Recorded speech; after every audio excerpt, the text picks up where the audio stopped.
जय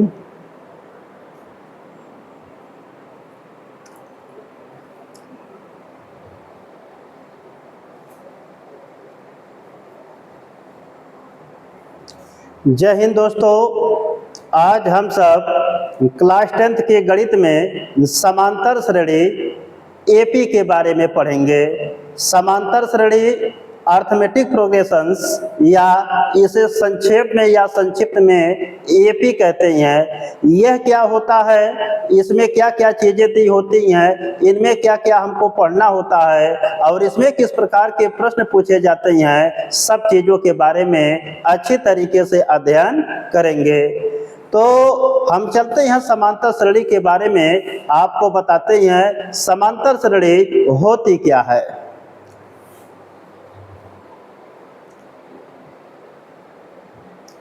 तो पहली हेडिंग आपको दी गई है समांतर श्रेणी एपी। समांतर श्रेणी एपी जो आपकी होती है, समांतर श्रेणी को अर्थमेटिक प्रोग्रेशंस भी कहा जाता है। तो इसका देखिए संक्षेप में इसे एपी से लिखा जाता है। तो जो समांतर श्रेणी आपका पाठ का नाम है, इस समांतर श्रेणी को इंग्लिश में अर्थमेटिक प्रोग्रेशंस कहते हैं। और अर्थमेटिक प्रोग्रेशन में देखेंगे तो अर्थमेटिक का पहला अक्षर ए है और प्रोग्रेशन का पहला अक्षर पी है, तो इसलिए समांतर श्रेणी को एपी से लिखा जाता है। तो समांतर श्रेणी होती क्या है, इनके बारे में हम डिटेल में सीखेंगे। तो सबसे पहले समांतर श्रेणी की परिभाषा के बारे में हम बात करते हैं। तो समांतर श्रेणी होती क्या है, इनके बारे में हम सीखते हैं। तो अगर समांतर श्रेणी की बात की जाए तो समांतर श्रेणी में देखेंगे कि यहाँ पर आपको दिया गया एक शब्द आपको दिया गया समांतर और दूसरा शब्द आपको निकल के आता है श्रेणी। समांतर को अगर देखिए इसको तोड़ेंगे तो इसमें से आपका दो शब्द निकल के आएगा, एक इसमें से आपका सब निकल के आएगा, दूसरा यहाँ से आपका अंतर निकल के आएगा। और श्रेणी का मतलब होता है ऑर्डर, क्रम। इसे हम क्रम के नाम से जानते हैं, क्रम कहते हैं। प्रोग्रेशन से या सीरीज कह देते हैं या ऑर्डर कह देते हैं। तो यहाँ पर श्रेणी आपको क्रम हो गया। अब यहाँ पर सम का मतलब होता है बराबर, या इसको हम लोग समान भी कहते हैं। और यहाँ पर जानते हैं कि आपको दिया गया अंतर। अब यहाँ पर अंतर आपको दिया गया है और यहाँ पर जानते हैं कि इसका मतलब क्रम होता है। अगर तीनों शब्दों को मिला दिया जाए तो बराबर अंतर वाला क्रम या समान अंतर वाला क्रम आपका निकल के आएगा। तो समांतर श्रेणी होती क्या है कि ऐसी श्रेणी या ऐसा क्रम या ऐसी श्रृंखला कि जिसमें जो पद आपको दिए जाते हैं उनमें जो अंतर आपका समान होता है, तो उसे हम समांतर श्रेणी कहते हैं। तो समांतर श्रेणी में दी क्या होती हैं कि समांतर श्रेणी में आपको मिलेगा कि यहाँ पर आपको संख्याएं दी रहेंगे, या तो आपको अक्षर दिए रहेंगे या तो आपको पद दिए रहेंगे। इनमें आपको पता करना है कि समांतर श्रेणी है कि नहीं। तो इसके लिए जितने भी आपको पद दिए रहेंगे या जितने भी आपको संख्याएं दी रहेंगे, सबका आप अंतर निकालेंगे। अगर सभी में अंतर आपको समान मिलेगा तो वह एक समांतर श्रेणी एपी रहेगी। तो इसका मतलब समांतर श्रेणी किसे कहते हैं, परिभाषा क्या निकल के आई कि बराबर या समान अंतर वाले क्रम को समांतर श्रेणी कहते हैं। तो ऐसा क्रम जिसमें सभी पदों का अंतर समान हो उसे समांतर श्रेणी कहते हैं। तो समांतर श्रेणी आपको संख्याओं की एक लंबी श्रृंखला दी जाएगी या एक लंबा आपको क्रम दिया जाएगा, उसमें अनेक प्रकार की संख्याएं दी जाएंगे। तो उनमें आप संख्याओं का अंतर निकालिएगा। अंतर निकालने के लिए दो संख्याओं को आपको लेना पड़ेगा। तो इसमें किसी संख्या को चुनेंगे, उसके पहले वाली संख्या को आप लेंगे, दोनों का अंतर आप निकालेंगे।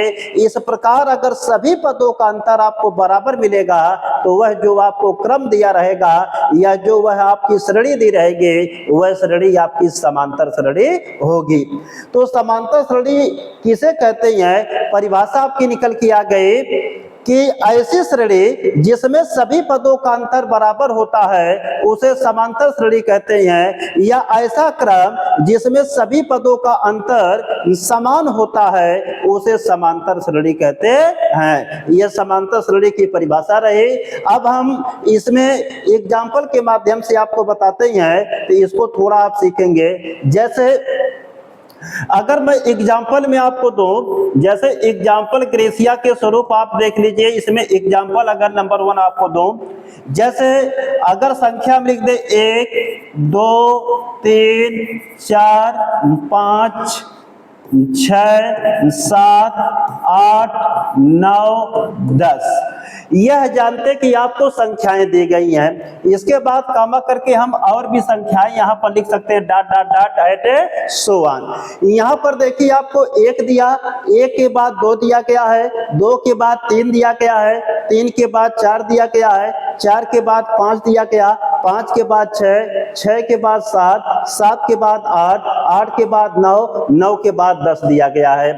यह जो संख्याएं आपको दी गई हैं, यह संख्याएं जो आपको दी गई हैं, इन्हीं को हम पद कहते हैं। अब इन्हीं संख्याओं को हम पद कहते हैं, तो इनमें देखेंगे कि अगर सभी पदों का अंतर अगर बराबर आपको मिलेगा या इनमें समान संख्या का गैप होगा, तब यह समांतर श्रेणी आपकी रहेगी। तो यहाँ पर देखा जाए अगर, तो यहाँ पर अगर ध्यान से देखेंगे तो यहाँ पर आपको 1 दिया गया है, तो 1 के बाद आपका 2 आता है, इन दोनों का अंतर निकालेंगे 1 आएगा। यहाँ पर देखिए इन दोनों का अंतर निकालेंगे 1 आएगा, इन दोनों का अंतर निकालेंगे 1 आएगा, इन दोनों का अंतर निकालेंगे 1 आएगा, इन दोनों का अंतर निकालेंगे 1 आएगा, इनका भी अंतर निकालेंगे 1 आएगा, इनका भी अंतर निकालेंगे 1 आएगा, इनका भी अंतर निकालेंगे 1 आएगा।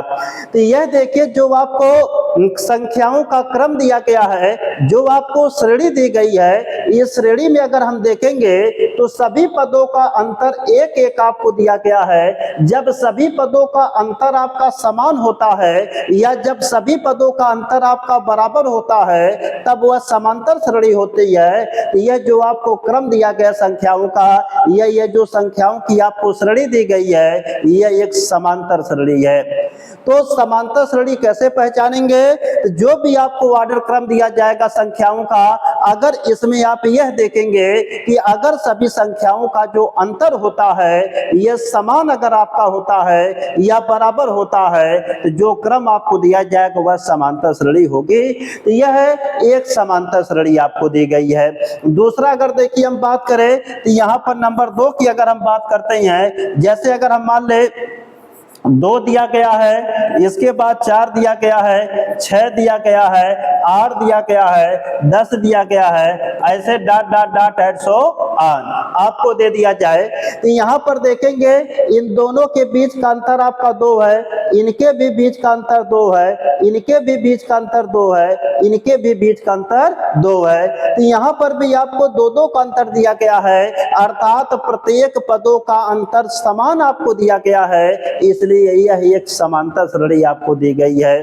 तो समांतर श्रेणी की जो विशेषता होती है या समांतर श्रेणी की जो खासियत होती है कि इसमें आपको जितने भी पद आपको दिए जाएंगे, सभी पदों के जो अंतर होते हैं, सभी पदों का जो गैप होता है, वह गैप एक समान संख्या का होना चाहिए। अगर सभी पदों में जो गैप अगर समान संख्या का आपको दिया गया है तो वह समांतर श्रेणी है।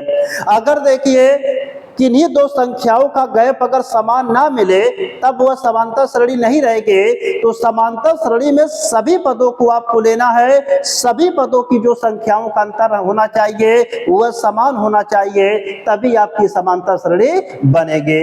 इसके बाद और भी हम मान लीजिए आपको एग्जाम्पल के माध्यम से आपको समझाते हैं। तो यहाँ पर अगर देखा जाए कि जैसे मतलब अगला एग्जाम्पल हम आपको तीसरा देते हैं, देखिए 5 है, 10 है, इसके बाद 15 आपको दे दिया जाए, 20 है, 25 है, 30 है, dot dot dot dot dot at so on आगे छोड़ देते हैं। यहाँ पर देखिए यह भी एक क्रम आपको दिया गया है, ये भी जानते हैं कि संख्याओं का एक क्रम आपको दिया गया है। इस क्रम को आप देखिए या इस श्रेणी को आप देखिए, इसमें अगर प्रत्येक पदों का अंतर आपको समान मिलेगा तो यह भी एक समांतर श्रेणी आपकी होगी। इसमें अगर देखेंगे तो यहाँ पर इन दोनों के बीच अगर देखेंगे 5 का अंतर मिलेगा, इन दोनों के बीच आप देखेंगे 5 का अंतर मिलेगा, इन दोनों के बीच देखेंगे 5 का अंतर मिलेगा, इन दोनों के बीच देखेंगे 5 का अंतर मिलेगा, इन दोनों के बीच आप देखेंगे 5 का अंतर मिलेगा। अर्थात प्रत्येक पदों का जो अंतर निकला वह समान निकला, इसलिए यह भी एक समांतर श्रेणी है। तो समांतर श्रेणी जो आपकी होती है इसकी परिभाषा दी जाती है कि ऐसा क्रम या ऐसी श्रेणी जिसमें सभी पदों का अंतर बराबर होता है उसे समांतर श्रेणी कहते हैं। तो देखिए जो श्रेणी आपकी होती है, आपको संख्याओं का जो क्रम होता है उसको अंगणित में श्रेणी का नाम दे दिया जाता है। और श्रेणी मान लीजिए आपकी मुख्यतः 3 प्रकार की होती है। नंबर 1 समांतर श्रेणी होती है, नंबर 2 आपकी गुणोत्तर श्रेणी होती है, नंबर 3 आपकी हरात्मक श्रेणी होती है। यह जो श्रेणियां आपको दी होती हैं इनका अध्ययन आप इंटरमीडिएट में करेंगे। क्लास 10th में केवल आपको समांतर श्रेणी के बारे में पढ़ना है, इसलिए यहाँ पर हम आपको बिल्कुल बेहतरीन तरीके से और शानदार तरीके से आपको केवल समांतर श्रेणी के बारे में चर्चा करेंगे और इनको पूर्ण रूप से आपको समझाएंगे और बताएंगे, एक एक चीजों को आपको समझाते चलेंगे। यहाँ पर अभी तक आप सीखे कि समांतर श्रेणी किसे कहते हैं, समांतर श्रेणी होती क्या है, इनके बारे में आप जाने।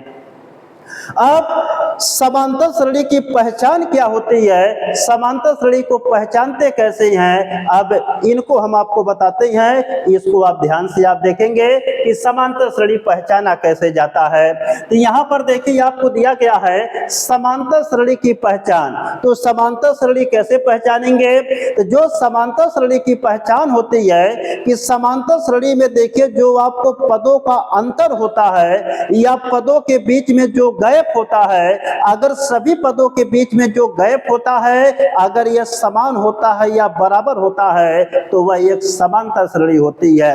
तो समांतर श्रेणी की जो पहचान की जाती है यह सार्व अंतर से किया जाता है। तो सार्व अंतर का मतलब क्या होता है कि समांतर श्रेणी में जितने आपको पद दिए जाएंगे तो सभी पदों का आप अंतर निकालेंगे।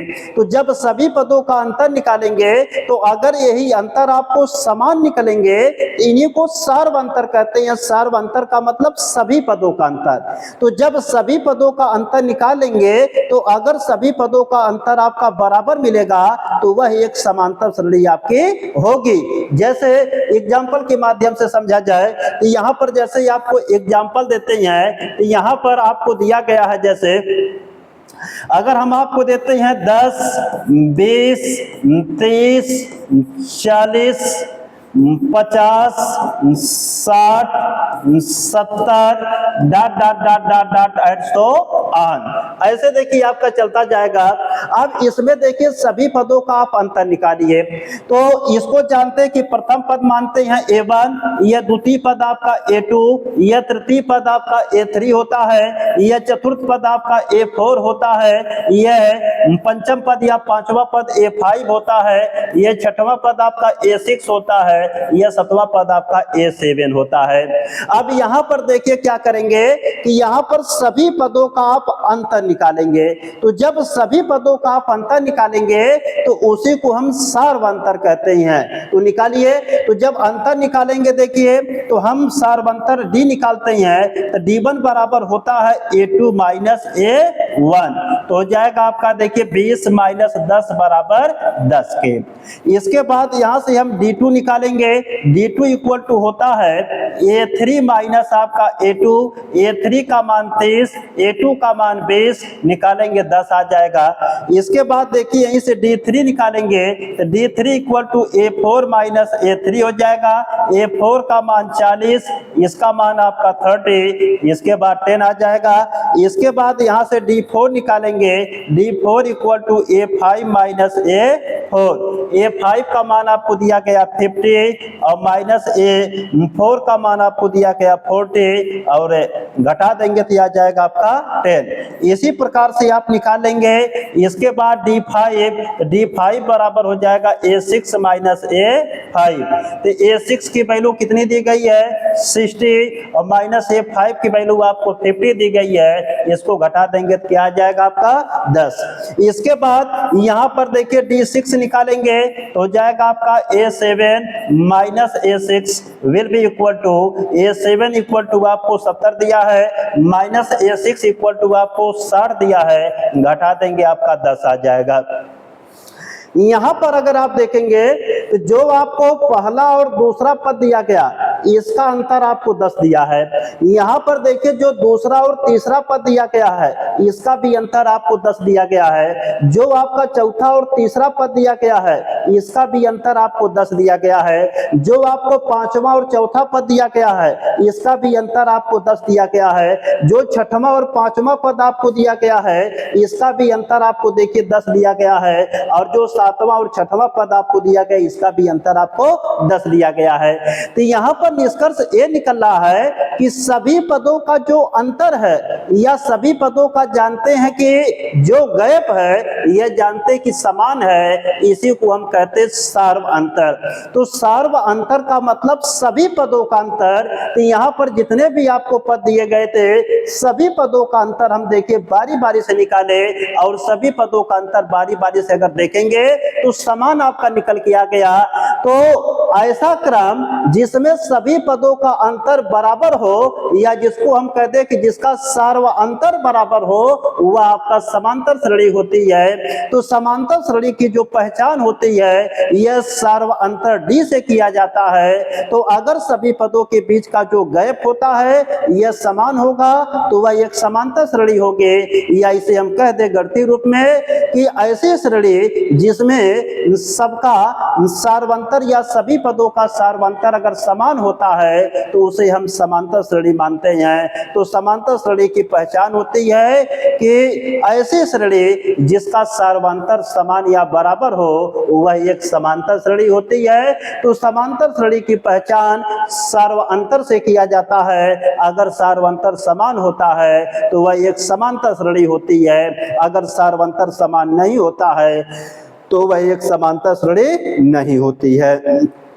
आगे चलते हैं। इसके बाद देखिए हम बात करते हैं समांतर श्रेणी का प्रतीक। समांतर श्रेणी का प्रतीक क्या होता है या इसका देखिए सिंबल क्या होता है। तो समांतर श्रेणी के प्रतीक के बारे में बात करेंगे। समांतर श्रेणी का प्रतीक क्या होता है, देखिए गणित और अंग्रेजी में जितने भी आपके प्रतीक या सिंबल बनते हैं, गणित या अंग्रेजी में जितने आपके प्रतीक या सिंबल बनते हैं वह जानते कि आपके अंग्रेजी के अक्षरों से बनते हैं। तो अगर आपको किसी भी शब्द का अगर आपको प्रतीक बताना है तो आप जानते हैं कि प्रायः उसके अंग्रेजी वर्ड का जो पहला अक्षर होता है उसी से प्रतीक प्रायः आपके बन जाते हैं गणित और विज्ञान में। तो यहाँ पर जो समांतर श्रेणी आपको दी गई है, समांतर श्रेणी का भी प्रतीक इसी प्रकार से आपका बना है। तो समांतर श्रेणी को देखिए अर्थमेटिक प्रोग्रेशंस कहा जाता है। तो समांतर श्रेणी को अंग्रेजी में क्या कहते हैं, अंग्रेजी में इसे हम क्या कहते हैं कि अर्थमेटिक प्रोग्रेशन कहते हैं। तो जो अर्थमेटिक होता है इसका पहला अक्षर कैपिटल ए है और प्रोग्रेशन का भी पहला अक्षर कैपिटल पी है, इसलिए हम एपी से लिखते हैं। तो जो समांतर श्रेणी होता है उस समांतर श्रेणी को हम संक्षेप में capital A dot capital P से लिखते हैं। अगर आपको गणित में कहीं पर capital A dot capital P मिले तो उसका मतलब होता है अर्थमेटिक प्रोग्रेशन, हिंदी में कहते हैं समांतर श्रेणी। तो समांतर श्रेणी को संक्षेप में या प्रतीक के रूप में एपी से लिखा जाता है। तो अगर एपी लिखेंगे हम तो एपी का मतलब आप समांतर श्रेणी समझिएगा। तो समांतर श्रेणी ना लिख के इसे सिंबल या प्रतीक के रूप में लिख दिया जाता है capital A dot capital P. तो समांतर श्रेणी का प्रतीक क्या होता है, एपी। इसलिए इस अध्याय को हम संक्षेप में एपी के भी नाम से जानते हैं। तो समांतर श्रेणी को एपी भी कहा जाता है, इसको भी आप ध्यान देंगे। इसके बाद अगले पॉइंट पर हम चलते हैं, पद की बात करते हैं। पद को अंग्रेजी में टर्म भी कहा जाता है, इसी को एम्पलीट्यूड भी कह दिया जाता है। तो जो पद होता है, पद को अंग्रेजी में हम लोग टर्म कहते हैं या इसी को हम लोग एम्पलीट्यूड भी कहते हैं। तो जो पद होता है अंग्रेजी में टर्म या एम्पलीट्यूड कहा जाता है। यह पद क्या होता है इसके बारे में आप सीखेंगे। तो जो पद आपका होता है, तो पद देखिए कि जो आपको एपी दी जाती है समांतर श्रेणी, इस एपी की जो संख्याएं आपको दी जाती हैं, जैसे हम लिखते 2 4 6 8 10 12 14 16 18 dot dot dot dot dot and so on. यह देखिए आपको लिख दिया गया। अब जब यह लिख दिया गया, यह एक आपका एपी है, यह एक समांतर श्रेणी है, क्योंकि इनके बीच का गैप अगर आप देखेंगे 2-2 का है। तो पद किसे कहते हैं? समांतर श्रेणी में जो आपको संख्याएं दी जाती है उन्हीं को पद कहते हैं। समांतर श्रेणी में जो भी आपको संख्याएं मिलेंगे या समांतर श्रेणी में जो भी आपको अक्षर या संख्याएं दी जाती हैं उन्हीं को हम क्या कहते हैं? पद कहते हैं। तो समांतर श्रेणी में दी गई संख्याओं को पद कहा जाता है। तो समांतर श्रेणी जो आपको मिलेगी या समांतर श्रेणी जो आपको दी जाएगी, उनमें जो संख्याएं या अक्षर आपको दिए जाते हैं उन्हीं को हम पद कहते हैं। जैसे यह जानते हैं कि आपका ए बी पद है, जो प्रथम पद बनेगा ए बी पद है, जो द्वितीय पद है ए बी पद है, यह तृतीय पद है ए बी पद है, यह चतुर्थ पद है ए बी पद है, ये पांचवा पद आपको ए बी पद है, ये छठवां पद है, ये सातवां पद है, ये आठवां पद है, ये नौवां पद आपको दिया गया है। तो समांतर श्रेणी में जो संख्याएं आपको दी जाती हैं या समांतर श्रेणी में जो संख्याएं आपको दी जाती हैं या समांतर श्रेणी में जो आपको अक्षर दिए जाते हैं, यही आपके क्या होते हैं? पद होते हैं। इन्हीं को हम पद कहते हैं। तो यह आपके पद रहे। तो जितने भी आपको संख्याएं दी जाएंगे उतने आपके पद तैयार होते जाएंगे। तो समांतर श्रेणी में जो पद होते हैं वह संख्याओं को ही कहा जाता है। तो ये आपके पद बन गए। इसके बाद देखिए पद का प्रतीक। तो पद का प्रतीक क्या होता है? माने पद को हम किस अक्षर से प्रदर्शित करते हैं या पद को हम किससे लिखते हैं, इनके बारे में जानेंगे। तो जो देखिए पद होता है, पद को अंग्रेजी में एम्पलीट्यूड भी कहा जाता है। वैसे तो पद की अंग्रेजी टर्म होती है, लेकिन टर्म का अगर हम सिनोनिम्स की बात करें या सेम मीनिंग की बात करें तो एक आपका एम्पलीट्यूड वर्ड भी निकल के आता है। तो जो एम्पलीट्यूड आपको दिया गया है, इसी एम्पलीट्यूड से आपका पद की जो पहचान या प्रतीक है बनी है। तो इसका मतलब एम्पलीट्यूड माने भी पद होता है। एम्पलीट्यूड का जो पहला अक्षर होता है इसी से हम ए से प्रदर्शित करते हैं। तो पद को हम टर्म या एम्पलीट्यूड कहते हैं। तो एम्पलीट्यूड जो होता है इसका पहला अक्षर ए होता है, तो इसलिए पद को ए से प्रदर्शित करते हैं। तो अगर आपको समांतर श्रेणी में कहीं पर ए आपको मिले या A1 A2 A3 A4 A5 A6 A8 A7 A8 A9 A10 मिले, तो इतना जान लीजिएगा कि अगर ए आपको मिलेगा तो ए आपको पद को दर्शाएगा। अब जितने पद रहेंगे उनका हम नंबरिंग कर देंगे। तो A1 या A2 A3 A4 A5 ऐसे नंबरिंग करते जाएंगे तो आपके पद तैयार होते जाएंगे। तो इतना आप जानिएगा ये सब आपके पद बनते चले जा रहे हैं। तो पद को एम्पलीट्यूड कहते हैं। एम्पलीट्यूड का जो पहला अक्षर होता है ए होता है, इसलिए पद को हम ए से प्रदर्शित करते हैं। आगे देखेंगे। अब इसके बाद अगर हम बात करें, जैसे देखिए जो आपका प्रथम पद होता है, प्रथम पद या पहला पद को ए से या A1 से प्रदर्शित करते हैं। जो द्वितीय पद या दूसरा पद होता है इसको हम A2 से प्रदर्शित करते हैं। जो तीसरा पद या तृतीय पद या तीसरा पद होता है इसको हम A3 से प्रदर्शित करते हैं। जो चतुर्थ पद या चौथा पद आपका होता है इसको हम A4 से प्रदर्शित करते हैं। जो आगे देखिए आपका पंचम पद या आपका पांचवा पद जो होगा उसको हम A5 से प्रदर्शित करेंगे। इसी प्रकार से जो आपका षष्ठम पद या छठवां पद आपका होगा उसको हम A6 से प्रदर्शित करेंगे। इसी प्रकार से जो सप्तम पद या सातवां पद आपका होगा उसे हम A7 से प्रदर्शित करेंगे। इसी प्रकार से जो आपका अष्टम पद या आठवां पद होगा उसको हम A8 से प्रदर्शित करेंगे। इसी प्रकार से जो आपका नवम पद या नौवां पद होगा उसको A9 से लिखेंगे। जो दसम पद या दसवां पद होगा उसे A10 से लिखेंगे। इसी प्रकार से जो अंतिम पद या n वां पद होता है उसे AN से लिखते हैं। तो इस प्रकार से जो पद आपके होते हैं वह समांतर श्रेणी में दी गई संख्याएं होती हैं। तो समांतर श्रेणी में दी गई संख्याएं आपको कई ठे दी रहेंगे, इसलिए पद भी आपको कई ठे बनेंगे। तो पदों को हम अलग अलग करने के लिए नंबरिंग कर देते हैं। तो पहले पद को A1 से, दूसरे पद को A2 से, तीसरे पद को A3 से, चौथे पद को A4 से, पांचवें पद को A5 से, छठवें पद को A6 से, सातवें पद को A7 से, आठवें पद को A8 से, नौवें पद को A9 से, दसवें पद को A10 से, ऐसे आप दर्शाते चलेंगे और अंतिम या n वां पद को AN से दर्शाया जाता है। तो यह पदों के प्रतीक रहे। पदों को आप किस रूप में लिखेंगे, पदों को आप किस तरीके से दर्शाएंगे, यह चीजें आपको बता दी गई हैं। तो पद आपके क्लियर होते हैं। इसके बाद हम आगे चलते हैं, हम आपको बताते हैं पद के बाद समांतर श्रेणी के पदों को ज्ञात करना। तो समांतर श्रेणी के पदों को ज्ञात करना आपको सिखाएंगे कि समांतर श्रेणी के जो पद होते हैं इनको कैसे ज्ञात किया जाएगा, यह आपको बताया जाएगा। तो समांतर श्रेणी के जो पद होते हैं, देखिए कि समांतर श्रेणी के पदों को ज्ञात करना। तो समांतर श्रेणी के पदों को कैसे ज्ञात करेंगे, इनके लिए देखिए सूत्र आपको बताया जाएगा। इन सूत्रों की सहायता से आप समांतर श्रेणी के पदों को आसानी से ज्ञात कर लेंगे।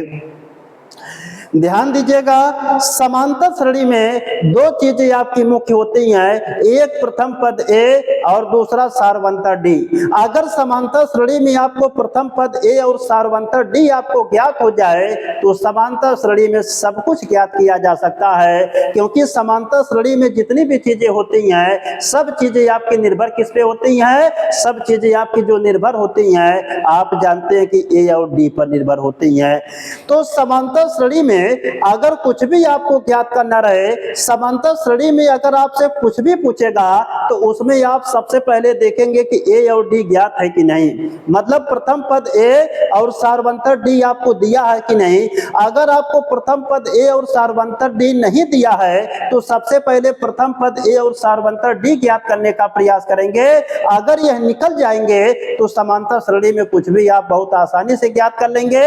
इसलिए दोस्तों, समांतर श्रेणी का प्रश्न हल करते समय सबसे पहले आप प्रथम पद A और सारवंतर D पर ध्यान दीजिएगा। अगर आपको प्रथम पद A और सारवंतर D दिया है तो समांतर श्रेणी में कुछ भी पूछेगा आप चुटकियों भर में ज्ञात कर लेंगे।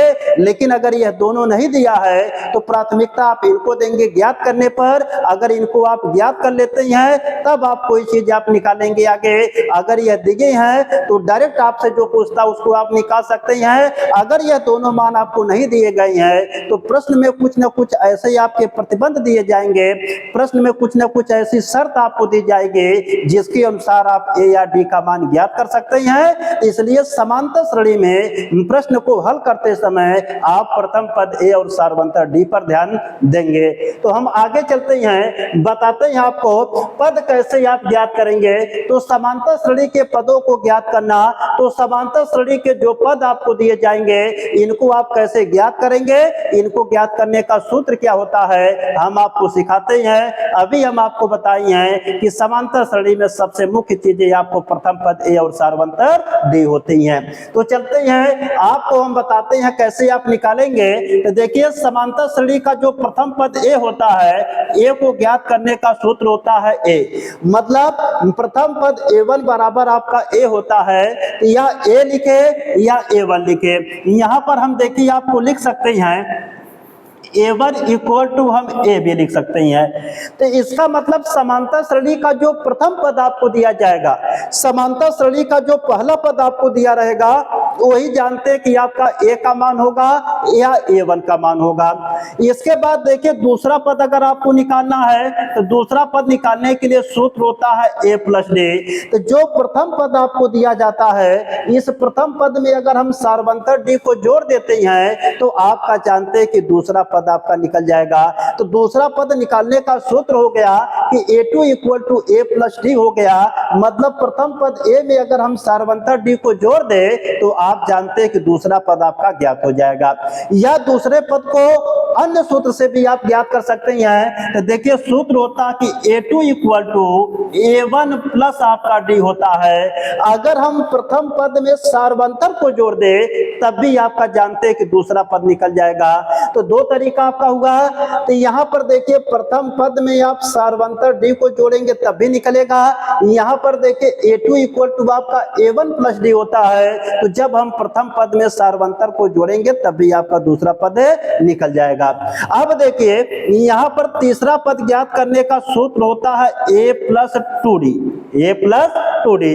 तो इसका मतलब अगर आपको प्रथम पद दिया है और सार्वंतर दिया है तो सार्वंतर में 2 का गुणा करके प्रथम पद को जोड़ देंगे तो आपको तृतीय पद निकल जाएगा। तो A3 इक्वल टू हो जाएगा A प्लस टू डी हो जाएगा।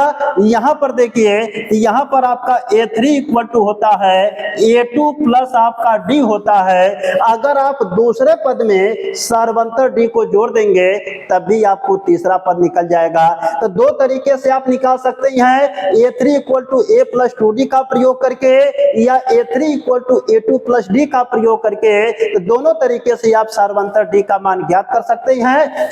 सार्वंतर डी का मान आपको दिया रहेगा और प्रथम पद आपको दिया रहेगा। इन दोनों की सहायता से आप क्या कर सकते हैं, निकाल सकते हैं। या तो आपको प्रथम पद A और सार्वंतर डी दिया रहे तब भी आप निकाल सकते हैं, या तो आपको दूसरा पद मालूम हो उसमें आप सार्वंतर डी को जोड़कर भी ज्ञात कर सकते हैं। इसके बाद आप जानते हैं कि A4 इक्वल टू होता है A प्लस आपका 3D। आपको देखिए प्रथम पद दिया हो और सार्वंतर दिया हो तो सार्वंतर में हम 3 का गुणा करके और प्रथम पद को जोड़कर भी आप निकाल सकते हैं। तो A4 equal to A plus 3D आपका होता है। या दूसरे तरीके से आप निकालना चाहते हैं तो A4 equal to A3 plus D होता है। इसका मतलब अगर हम तीसरे पद में सार्वंतर डी को जोड़ देंगे तब भी आपका चौथा पद निकल जाएगा। तो चतुर्थ पद ज्ञात करने का सूत्र आपका होता है A4 equal to A plus 3D या A4 equal to A3 plus आपका डी होता है। आगे चलते हैं। ऐसे देखिए पांचवा पद आपको निकालना रहेगा तो A5 इक्वल टू होता है A प्लस आपका 4D, या तो हम कह सकते हैं A5 इक्वल टू हो जाएगा आपका A4 प्लस आपका डी हो जाएगा। इसके बाद आगे चले। इसके बाद अगर हम A6 का मान निकालेंगे तो A प्लस आपका 5D हो जाएगा। इसके बाद यहाँ पर आपका A6 इक्वल टू हो जाएगा A5 प्लस आपका D हो जाएगा।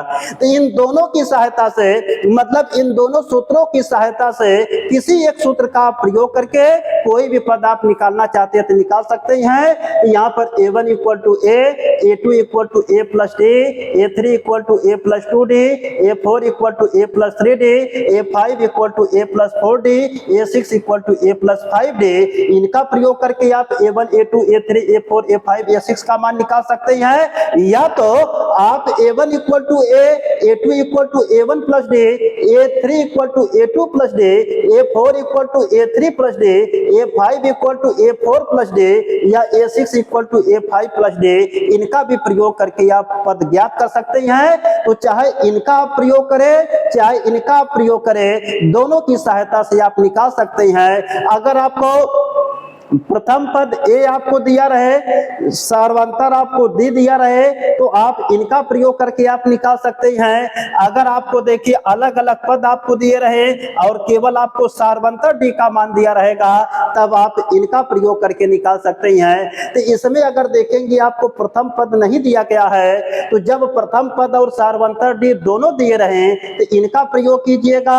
जब आपको प्रथम पद ना देके सार्वंतर D आपको दिया रहे और अलग अलग आपको पद दिए रहे तब इनका प्रयोग आप ज्ञात मतलब इनका प्रयोग करके आप ज्ञात कर सकते हैं। तो इतना आपके दिमाग में याद होना चाहिए कि कि पदों को हम अलग अलग तरीके से ज्ञात कर सकते हैं, दोनों सूत्रों में से हम किसी सूत्र का प्रयोग कर सकते हैं। अब आगे चलते हैं।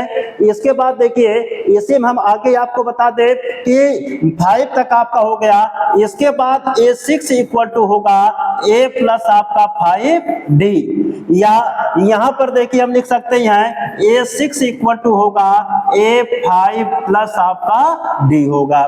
इसके बाद देखिए यहां पर आपका A7 इक्वल टू होगा A प्लस आपका 6D लग सकता है, या यहां पर आपका A7 इक्वल टू होगा A6 प्लस आपका D हो सकता है। इस तरीके से निकालेंगे, या A8 equal to A plus आप 7D से ज्ञात कर सकते हैं, या A8 इक्वल टू आप A7 प्लस D से ज्ञात कर सकते हैं, या देखिए आप A9 equal to A plus आप 8D से ज्ञात कर सकते हैं, या यहाँ पर देखिए A9 equal to A8 plus आप D से ज्ञात कर सकते हैं। यहाँ पर देखिए आगे A10 equal to A plus 9D से भी आप ज्ञात कर सकते हैं, या A10 equal to A9 plus आप D से भी ज्ञात कर सकते हैं। इस तरीके से देखेंगे तो A6 equal to A plus 5D, A7 equal to A plus 6D, A8 equal to A plus 7D, A9 equal to A plus 8D, A10 equal to A plus 9D। इससे आप चाहे तो निकाल सकते हैं। इसका प्रयोग कब करेंगे? जब प्रथम पद A और सार्वंतर D दिया रहेगा तब करेंगे। इसमें देखिए A6 equal to A5 plus D, A7 equal to A6 plus D, A8 equal to A7 plus D, A9 equal to A8 plus D, A10 equal to A9 plus D। इसमें आपको सार्वंतर D दिया रहे और अलग अलग आपको पद दिए रहेंगे, तब इनकी सहायता से आप ज्ञात कर सकते हैं। लास्ट आपका फार्मूला निकलेगा। यनवा पद अगर आपको निकालना रहे, यनवा पद का मतलब AN, अगर आपको यनवा पद निकालना रहे AN, यनवा पद AN इक्वल टू होता है A plus N minus 1 into D। इसमें देखेंगे यहाँ पर 10 है, 10 से कम यहाँ पर एक नव आपको दिया गया है, तो वैसे अगर यहाँ पर n रहेगा तो यहाँ पर आपका n माइनस 1 आ जाएगा, तो n से एक कम करेंगे तो n माइनस 1 बनेगा। तो an will be equal to A plus n minus 1 into D होता है। nवा पद ज्ञात करने का सूत्र आपका निकल के आया कि an equal to A plus n minus 1 into D। इससे आप निकालेंगे। इसके बाद देखिए यहाँ पर अगर निकालेंगे तो AN इक्वल टू आपका निकल के आएगा, देखेंगे तो यहाँ पर देखिए आपका हो जाएगा A, अब यहाँ पर देखिए होगा आपका n माइनस 1 और प्लस आपका D हो जाएगा। तो यहाँ पर जानते हैं कि जितनी संख्या आपको दी गई उससे कम यहाँ पर है, तो अगर यहाँ पर n है तो n से एक कम आपका n माइनस 1 होगा, तो AN equal to AN minus 1 plus आपका D होता है। ये आपका nवा पद ज्ञात करने का आपका सूत्र होता है कि nवा पद AN equal to A plus n minus 1 into D, या nवा पद AN equal to AN minus 1 plus D। तो इतने आपके देखे रहे सूत्र पद ज्ञात करने के, तो इनसे पदों को आप अच्छी तरीके से ज्ञात कर सकते हैं। ऐसे आप पदों के अनेक सूत्र बना सकते हैं, तो जितनी आपको आवश्यकता हो कि आप बना सकते हैं। यह जानते हैं कि पद को ज्ञात करने का या पद को बनाने का आपका व्यापक सूत्र रहा। इस तरीके से आपको कोई भी पद ज्ञात करने के लिए कहेगा या कोई भी पद आपसे पूछेगा, आप अच्छी तरीके से ज्ञात कर सकते हैं। यह पदों को ज्ञात करने का सूत्र रहा। तो समांतर श्रेणी में आपको बताया गया कैसे आप पदों को ज्ञात करेंगे, तो पदों को ज्ञात करना आपको सिखाया गया। तो समांतर श्रेणी में आप जानते हैं कि अनेक पद आपके हो सकते हैं, उन अनेक पदों को ज्ञात करने का यह सूत्र आपका रहा। नीचे आपको व्यापक सूत्र दे दिया गया है, इनमें आप मान रखे किसी भी पद को ज्ञात करना होगा आप ज्ञात भी कर सकते हैं। इसके बाद अब हम आगे चलते हैं, आपको बताते हैं इसके बाद क्या आपको पढ़ना है। इसके बाद देखिए कि समांतर श्रेणी में आप कई चीज सीखे। समांतर श्रेणी में आप जो चीजें सीखे हैं एक बार फिर से मैं आपको चर्चा कर देता हूं। तो समांतर श्रेणी में सबसे पहले आप समांतर श्रेणी की परिभाषा सीखे, इसके बाद आप समांतर श्रेणी के कुछ उदाहरण आप सीखे, इसके बाद समांतर श्रेणी की आपको पहचान बताई गई। समांतर श्रेणी के बाद इसके बाद आपको उसका प्रतीक बताया गया। समांतर श्रेणी में आपको कैसे उसको पहचानेंगे, उसमें पद आपको होंगे, तो पद में क्या क्या कैसे कैसे चीजें होती हैं इनको आपको बता दिया गया। पदों को ज्ञात करने का सूत्र सीखे, देखिए अब इसके बाद हम चलते हैं सार्वअंतर पर। सार्वअंतर को बताते हैं, सार्वअंतर आप कैसे ज्ञात करेंगे इनके बारे में सीखेंगे। तो देखिए जो सार्वअंतर आपको दिया गया है, तो सार्वअंतर अंग्रेजी में इसे कहते हैं कॉमन डिफरेंस कहते हैं। इसके नाम से ही क्लियर है, इनको अगर तोड़ेंगे हम देखिए तो यहां पर मिलेगा सार्व, इसके बाद आपको मिलेगा अंतर, सार्व अंतर। तो सार्व अंतर में अगर देखिए इसको तोड़ेंगे तो यहां पर आपको एक शब्द मिलेगा सार्व और दूसरा शब्द आपको मिलेगा अंतर। सार्व माने होता है आपका सभी में, सभी में, और अंतर का मतलब आप जानते हैं कि घटाना होता है या अंतर ही कर दे, सभी में अंतर, सभी में अंतर। यहां पर सार्वअंतर किसे कहते हैं, जितने भी आपको पद दिए जाते हैं जब सभी पदों का आप अंतर निकालते हैं तो उसी को सार्वअंतर कहते हैं। तो समांतर श्रेणी में सभी पदों के अंतर को सार्वअंतर कहते हैं। तो समांतर श्रेणी में आपको जितने भी पद दिए जाते हैं उन पदों का आप बारी बारी से अंतर निकालते हैं, तो जितने भी आप अंतर निकालेंगे उसी को हम क्या कहेंगे, सार्वअंतर कहेंगे। तो समांतर श्रेणी में सभी पदों के अंतर को सार्वअंतर कहते हैं। अब आगे चलते हैं।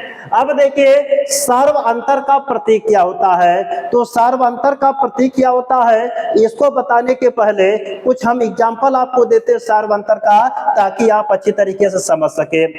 जैसे देखिए एक समांतर श्रेणी हम लिखते हैं, एक एपी आपको लिख दे रहे हैं, एपी इक्वल टू 5, इसके बाद 10, 15, 20, 25, 23, इसके बाद डॉट डॉट डॉट है सो ऑन, ये आपको दे दिया गया है। इसमें जानते हैं कि यह प्रथम पद A1, यह द्वितीय पद A2, यह तृतीय पद A3, यह चतुर्थ पद A4, यह पांचवा पद A5, यह छठवां पद आपको A6 दिया गया है। अब इसमें आप देखिए कि इनका अंतर कितना कितना है, तो इनमें देखेंगे इनका अंतर आपको 5 मिलेगा, इसमें देखेंगे इनका भी अंतर आपको 5 मिलेगा, इनका भी अंतर आपको 5 मिलेगा, इनका भी अंतर आपको 5 मिलेगा, इनका भी अंतर आपको 5 मिलेगा। इसको हम D1 मान लेते हैं, इसको हम D2 मान लेते हैं, इसको हम D3 मान लेते हैं, इसको हम D4 मान लेते हैं, इसको हम D5 मान लेते हैं और सबके अंतर को हम D मान लेते हैं। तो इसका मतलब क्या निकला कि ये जितने भी आपके पद रहे सभी पदों का जो अंतर है समान है, इसी को हम सार्वअंतर कहते हैं। तो सार्वअंतर का मतलब होता है सार्वधन अंतर। सार्व माने सभी में, अंतर माने घटाना या गैप जो आपका होता है। तो सभी पदों का जो घटाना होता है या सभी पदों का जो अंतर होता है, अगर वह आपका बराबर होता है या कह दिया जाए कि समान होता है, तो वह एक समांतर श्रेणी होती है। तो सार्वअंतर किसे कहते हैं, सभी पदों के अंतर को सार्वअंतर कहते हैं। तो जितने भी पद आपके रहे सभी पदों के अंतर को क्या कहेंगे, सार्वअंतर कहेंगे। ये जितने भी मान आपके निकले सभी सार्वअंतर हैं। तो जब सभी सार्वअंतर आपके समान होते हैं तो वह एक समांतर श्रेणी होती है। तो यह एक समांतर श्रेणी आपकी है, क्योंकि सभी पदों के अंतर के आपके दिए गए हैं, बराबर दिए गए हैं। और सभी पदों के अंतर को सार्वअंतर कहते हैं और सार्वअंतर को हम D से लिखते हैं। क्यों लिखते हैं इसको अभी हम आपको बताते हैं, लेकिन इतना जानिए कि सार्वअंतर किसे कहते हैं, समांतर श्रेणी में दी गई सभी पदों के अंतर को सार्वअंतर कहते हैं। अगर यही सार्वअंतर आपके समान होते हैं तो वह एक समांतर श्रेणी होती है। अब आगे चलते हैं, इसके बाद हम बात करते हैं सार्वअंतर का प्रतीक। तो सार्वअंतर के प्रतीक की बात करेंगे तो सार्वअंतर को देखिए अंग्रेजी में हम कहते हैं कॉमन डिफरेंस। इसे हम अंग्रेजी में क्या कहते हैं, कॉमन डिफरेंस कहते हैं। समांतर जो सार्वअंतर होता है,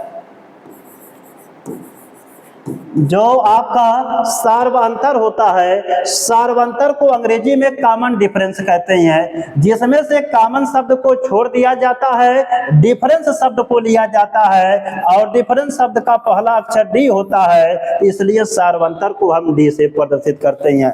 तो सार्वअंतर को किससे हम प्रदर्शित करेंगे, तो सार्वअंतर को डी से प्रदर्शित किया जाता है। इसको आप ध्यान देंगे, अगर कहीं पर आपको डी लिखा है तो डी का मतलब सार्वंतर आप मानेंगे, या समांतर श्रेणी में आपको कहीं पर डी लिखा मिलेगा तो डी का मतलब आपका सार्वंतर होता है। तो सार्वंतर को अंग्रेजी में कॉमन डिफरेंस कहते हैं, जिसमें से कॉमन शब्द को छोड़ दिया जाता, केवल डिफरेंस शब्द को लिया जाता है। डिफरेंस शब्द का जो पहला अक्षर होता है यह डी होता है, इसलिए सार्वंतर को डी से प्रदर्शित करते हैं। अब आगे चलते हैं। इसके बाद सार्वंतर डी ज्ञात करने का सूत्र देखिए क्या होता है।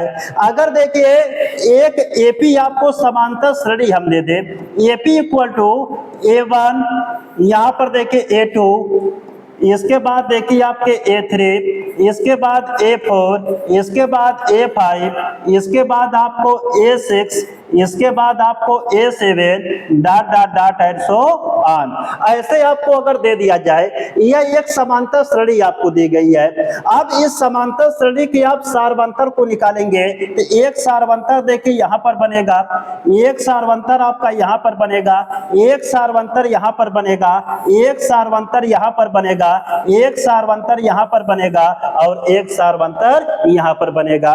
तो यह जो आपके सार्वंतर बनेंगे इनको हम अलग अलग नंबर से लिख देते हैं, D1, D2, यहां पर D3, यहां पर D4, यहां पर D5, यहां पर हम D6 लिख देते हैं। तो अब निकालेंगे तो सार्वंतर D का सूत्र निकलेगा, D इक्वल टू होता है, यहां पर D इक्वल टू, या हम कहते हैं कि D1 equal to A2 minus A1। इसके बाद देखिए D1 equal to A2 minus A1, D2 equal to आपका हो जाएगा A3 माइनस A2, इसके बाद D3 इक्वल टू आपका हो जाएगा A4 माइनस A3, इसके बाद D4 इक्वल टू हो जाएगा आपका A5 माइनस A4। इसके बाद यहां से आप D5 निकालेंगे तो हो जाएगा आपका A6 माइनस A5, इसके बाद D6 निकालेंगे तो A7 माइनस A6, इसके बाद D7 निकालेंगे तो हो जाएगा आपका देखिए इसके बाद देखिए ध्यान से कि यहां पर आपका D1 equal to A2 minus A1 हो गया, D2 equal to A3 minus A2 हो गया, D3 equal to A4 minus A3 हो गया, D4 equal to A5 minus A4 हो गया। इसके बाद आगे चलेंगे, D5 equal to A6 minus A5 हो गया, D6 equal to A7 minus आपका A6 हो गया, इसके बाद D7 equal to A8 minus आपका A7 हो जाएगा। ऐसे देखिए आप सार्वंतर डी का मान निकाल सकते हैं और लास्ट मिलेगा कि D1 equal to, D2 equal to, D3 equal to, D4 equal to, D5 equal to, D6 equal to, D7 equal to, हम इसको D केवल मान लेते हैं, यह सार्वंतर डी का आपका सूत्र निकल जाएगा। तो इसका मतलब सार्वंतर डी का सूत्र क्या होता है, तो सार्वंतर डी के अनेक सूत्र हम बना सकते हैं अपने से, लेकिन मूल जो सूत्र होता है जिसका हम प्रायः प्रयोग करते हैं तो D इक्वल टू होता है A2 माइनस A1। यह सूत्र आपका निकला। इसके बाद हम आगे चलते हैं, इसके बाद हम आपको बताते हैं कि यहाँ पर देखिए ध्यान से कि यहाँ पर जैसे जो सार्वंतर आपका होता है, अगर हम सार्वंतर की बात करते हैं तो सार्वंतर D इक्वल टू होता है A2 माइनस A1।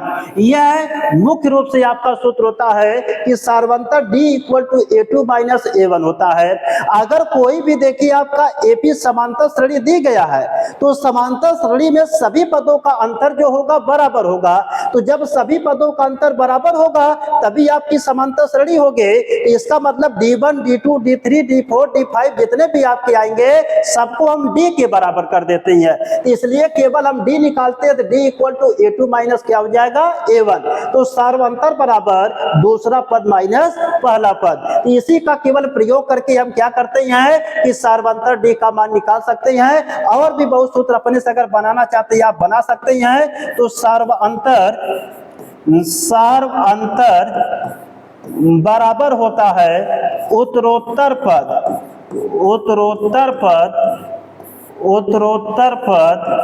माइनस पूर्व पद। उत्तरोत्तर पद है माइनस पूर्व पद।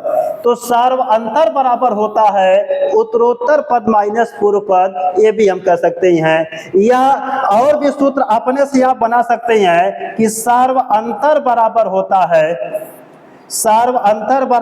है सार्व अंतर बराबर होता है कोई पद माइनस उसके पहले वाला पद, उसके पहले वाला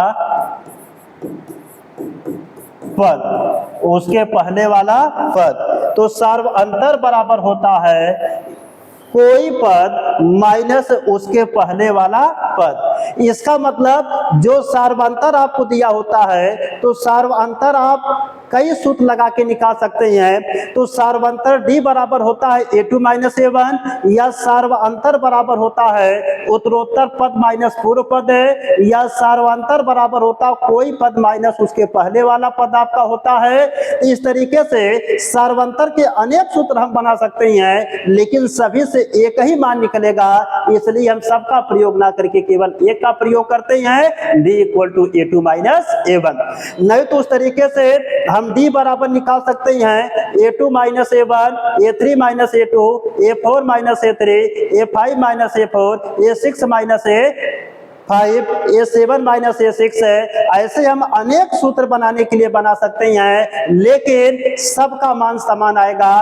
क्यों? क्योंकि समांतर श्रेणी आपको दी रहेगी। तो समांतर श्रेणी कहती है कि जब सभी पदों का अंतर समान रहेगा तभी समांतर श्रेणी रहेगी। इसलिए समांतर श्रेणी में हम सभी पदों का अंतर ना निकाल के केवल पहले और दूसरे पदों का अंतर निकालते हैं, वही सार्वंतर D का मान हो जाता है। तो सार्वंतर D बराबर A2 माइनस A1। इसी से आप सवाल लगाएंगे, इसी का आप प्रयोग करेंगे। तो हम आगे चलते हैं, आपको बताते हैं। इसके बाद नोट में हम थोड़ा कुछ चीजों के बारे में आपसे चर्चा करते हैं। देखिए सार्वंतर D का मान धनात्मक, ऋणात्मक, शून्य। जो सार्वंतर D का मान होता है यह धनात्मक भी हो सकता है, ऋणात्मक भी हो सकता है, शून्य भी हो सकता है। तो इसका मतलब सार्वंतर D का मान क्या क्या हो सकता है? सार्वंतर D का मान आपको धनात्मक भी मिल सकता है, या सार्वंतर D का मान आपको ऋणात्मक भी मिल सकता है, या सार्वंतर D का मान आपको शून्य भी हो सकता है। तो इसका मतलब सार्वंतर का मान धनात्मक संख्या भी आ सकती है, सार्वंतर D का मान आपको ऋणात्मक संख्या भी आ सकती है, और सार्वंतर D का मान आपको शून्य संख्या भी आ सकती है। आगे बताते हैं आपको थोड़ा सा दूसरा पॉइंट है, अगर AP का प्रथम पद A और सार्वंतर D का मान दिया होता है तो समांतर श्रेणी में सब कुछ ज्ञात किया जा सकता है। इस पॉइंट पर हम पहले भी चर्चा कर चुके हैं कि अगर समांतर श्रेणी में आपको प्रथम पद A और सार्वंतर D दिया रहे तो आप समांतर श्रेणी में सब कुछ ज्ञात कर सकते हैं, क्योंकि समांतर श्रेणी आपकी जो होती है यह प्रथम पद A और सार्वंतर D पर निर्भर होती है, इसलिए इसमें सब कुछ ज्ञात किया जा सकता है। आगे चलते हैं, बात करते हैं थोड़ा पद में। पद जो आपके होते हैं, एक उपरोक्त पद या उत्तरोत्तर पद होता है जिसे हम सक्सेसर टर्म कहते हैं। तो सक्सेसर टर्म का मतलब होता है कि जो आगे का पद होता है उसी को हम क्या कहते हैं? उत्तरोत्तर पद, या जो आपका उपरोक्त पद होता है या सक्सेसर टर्म कह दिया जाए। जैसे हम लिख दे एक AP, अगर हम समांतर श्रेणी एक लिखते हैं AP इक्वल टू, अगर इसमें देखिए लिख दे 2, 4, 6, 8, 10 dot dot dot at so on, यह लिख दिया गया। इसमें देखिए 2 के आगे, जो 2 के आगे आपको दिया गया 4, तो 4 देखिए उपरोक्त पद या उत्तरोत्तर पद होगा किसका? 2 का। तो अगले पद को हम उत्तरोत्तर पद या उपरोक्त पद कहते हैं, अंग्रेजी में सक्सेसर टर्म कहते हैं। तो जिस पद की बात करेंगे उस पद के अगले वाले पद को या उस पद के आने वाले अगले पद को हम सक्सेसर टर्म कहते हैं, या इसे हम उत्तरोत्तर पद या उपरोक्त पद कहेंगे। तो 2 का जो उत्तरोत्तर पद या उपरोक्त पद आपका 4 होगा, तो 4 का जो उत्तरोत्तर पद या उपरोक्त पद आपका 6 होगा, 6 का जो उत्तरोत्तर पद या उपरोक्त पद 8 होगा, 8 का जो उत्तरोत्तर पद या उपरोक्त पद 10 होगा। उत्तरोत्तर पद या उपरोक्त पद या सक्सेसर जो टर्म होता है यह क्या होता है?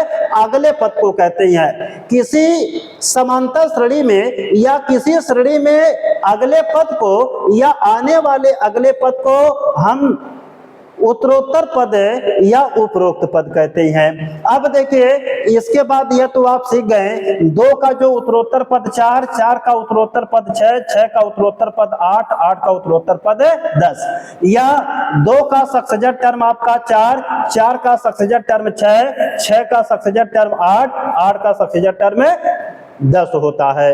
अब आगे चलते हैं। इसके बाद देखिए आपका पूर्व पद प्रीडेसेसर टर्म आपका आता है। अगर देखिए उसी समांतर श्रेणी की हम बात करें, एपी की बात करें तो 2, 4, 6, 8, 10 dot dot dot and so on.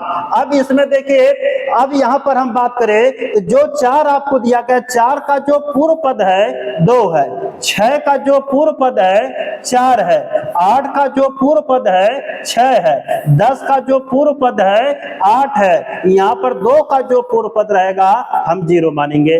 तो यहां पर देखिए क्या है कि यह पूर्व पद किसे कहते हैं? पहले आने वाले पद को पूर्व पद कहा जाता है, जिसे हम अंग्रेजी में कहते हैं प्रीडेसेसर टर्म है। तो 8 का जो प्रीडेसेसर टर्म क्या होगा? 8, 8 का जो प्रीडेसेसर टर्म क्या होगा? 6, 6 का जो प्रीडेसेसर टर्म क्या होगा? 4, 4 का जो प्रीडेसेसर टर्म क्या होगा? 2, और 2 का प्रीडेसेसर टर्म क्या होगा? 0।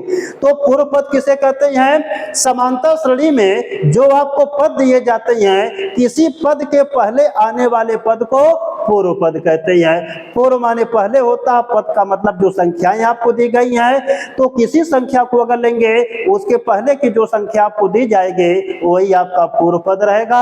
आगे आप बताते हैं आपको।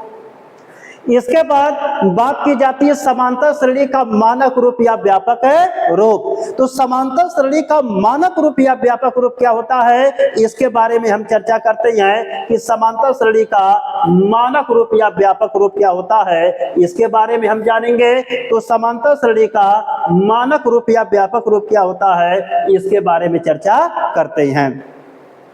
तो समांतर श्रेणी का मानक रूप या व्यापक रूप की अगर बात की जाए तो समांतर श्रेणी का मानक रूप या व्यापक रूप क्या होता है, इसके बारे में हम जानेंगे। तो इसको आप ध्यान देंगे।